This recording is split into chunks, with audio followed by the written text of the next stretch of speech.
பெரிவாச்சரணம் தெய்வத்தின் குரல் முதல் பாகம் சாப்டர் 9 பக்தி என்ற தலைப்பில் பக்தி செய்வது எதற்காக? ஒவ்வொரு காரணத்துக்கும் ஒரு விளைவு இருக்கிறது. பௌதீக விஞ்ஞானம் முழுவதும் இந்த காரணம் விளைவு பற்றிய விதிகளை குறித்ததே ஆகும். மாற்ற முடியாத இந்த விதிகளாலேயே உலகம் ஒழுங்குடன் இயங்குகிறது. ஏதோ ஒரு பேரறிவு இருப்பதால்தான் இப்படிப்பட்ட விதிகள் உண்டாகி அவையெல்லாம் ஒழுங்காக இணைந்து உலக வாழ்வு ஏற்பட்டிருக்கிறது என்று தெரிகிறது. பௌதீக உலகில் காரணம் விளைவு என்கிற தவிர்க்க முடியாத சங்கிலி இருந்தால் மனித வாழ்க்கையிலும் அது இருந்துதானே ஆக வேண்டும்.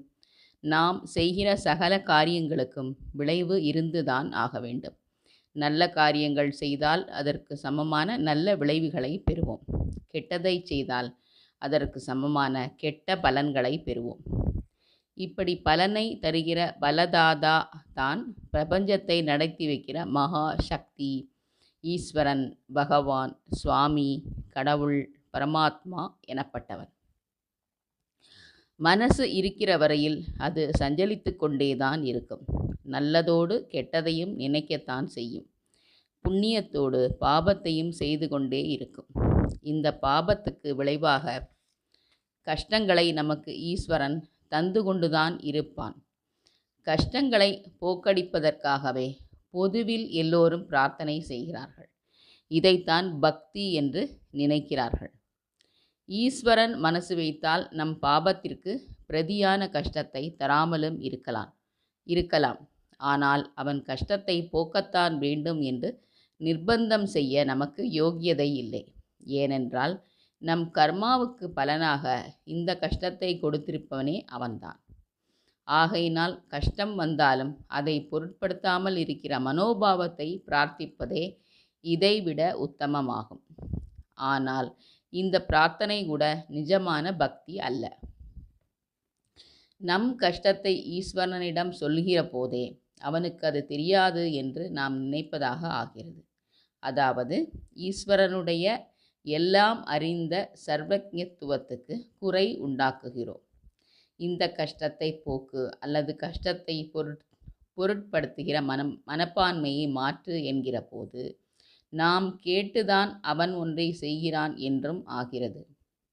அதாவது தானாக பெருகும் அவனது காருண்யத்துக்கு குறை உண்டாக்கி விடுகிறோம்.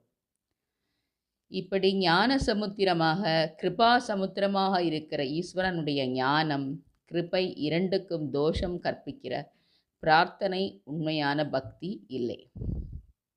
ஆனால் இப்படிப்பட்ட பிரார்த்தனையால் நம்முடைய மனச்சுமை தற்காலிகமாவது லேசாகி கொஞ்சம் சாந்தி பிறக்கிறது.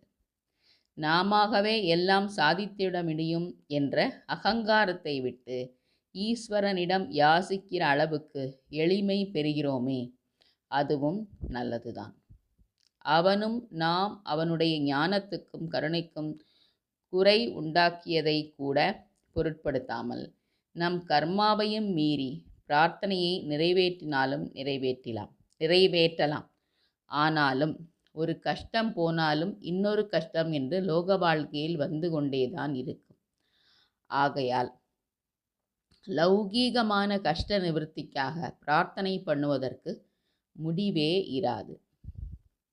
நீ எப்படி விட்டாயோ அப்படி ஆகட்டும் என்று சரணாகதி செய்வதுதான் பக்தி. தனக்கு என்று எதுவுமே இல்லாவிட்டால் மனசின் அழுக்குகள் நீங்கி அது கண்ணாடி மாதிரி சுத்தமாக இருக்கும். அப்போது நிறைந்த ஆனந்தமாக இருக்கலாம்.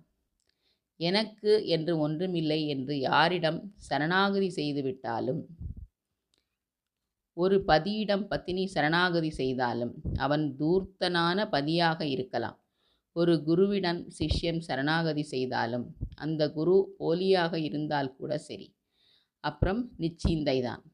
அதன் முடிவான பலனாக மோட்சம்தான். ஆனால் ஏதோ புராணங்களில் இப்படி பதியிடம் ஆச்சாரியனிடம் சரணாகதி செய்தே தெய்வமாகிவிட்டவர்களை பற்றி சொல்லியிருந்தாலும் பிரத்யக்ஷத்தில் இப்படி நம் மாதிரி குற்றம் குறை இருக்கக்கூடிய ஒரு மனுஷியனிடம் சரணாகதி பண்ணுவது என்றால் முடியத்தான் இல்லை. நாம் சரணாகதி பண்ண லாயக்குள்ளவன் என்று தோன்றுகிற குரு கிடைத்து அவனிடம் சரணாகதி செய்துவிட்டால் அப்புறம் சுவாமி கூட வேண்டாம்தான். ஆனால் வாஸ்தவத்தில் நிஜமாகவே திரிபுவனங்களுக்கும் எஜமானனாக எல்லாம் தன் சொத்தாக கொண்டுள்ள சுவாமியிடம்தான் நம்மால் கொஞ்சத்தில் கொஞ்சமாவது எல்லாம் உன் உடைமையே, எனக்கென்று ஒன்றுமில்லை என்று சரணாகதி செய்து அதனால் நிம்மதி பெற முடிகிறது. பக்தி செய்வதற்கு இன்னொரு முக்கியமான காரணம், அன்பு செலுத்தாமல் வாழ்ந்தால் அதில் ஆனந்தமே இல்லை. அன்பிலே உள்ள ஆனந்தம் வேறு எதிலும் இல்லை என்று அனுபவத்தில் தெரிகிறது. ஆனால் நாம் யாரிடம் அன்பு வைத்தாலும் என்றோ ஒரு நாள் ஒன்று நாம் அவரை விட்டு பிரிகிறோம், இல்லாவிட்டால் அவர் நம்மை விட்டு பிரிகிறார்.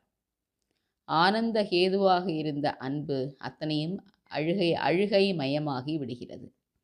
நம்மை விட்டு பிரியாத ஒரே சாஸ்வத வஸ்து ஈஸ்வரன்தான். அவனிடம் அன்பு வைத்துவிட்டால் இந்த அன்பு என்றும் சாஸ்வதமாக ஆனந்தம் தந்து கொண்டே இருக்கும்.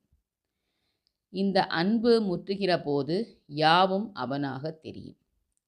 ஒன்றிடம் அன்பு, அது காரணமாகவே இன்னொன்றிடம் துவேஷம் என்றில்லாமல் எல்லாம் அவனானதால் எல்லாவற்றிடமும் ஏற்றத்தாழ்வில்லாமல் அன்பாக இருப்போம். அன்பற்ற வாழ்வு வந்து மனுஷ ஜென்மாவை விருதாவாக்கி கொள்ளாமல் இருக்க பக்தியே உதவுகிறது. பக்தியால் படிப்படியாக லௌகீக கஷ்டங்களை போக்கடித்து கொள்ளலாம், அல்லது கஷ்டத்தை பொருட்படுத்தாத நிலைக்கு மனோபாவத்தை உயர்த்தி கொள்ளலாம். மனத்தின் அழுக்கை போக்கிக் கொள்ளலாம், அலைகிற மனசை ஒருமுகப்படுத்தலாம். ஈஸ்வரனின் கல்யாண குணங்களை நாமும் பெறலாம். என்றும் அழிவில்லாத சாஸ்வதமான அன்பை பெற்று ஆனந்திக்கலாம்.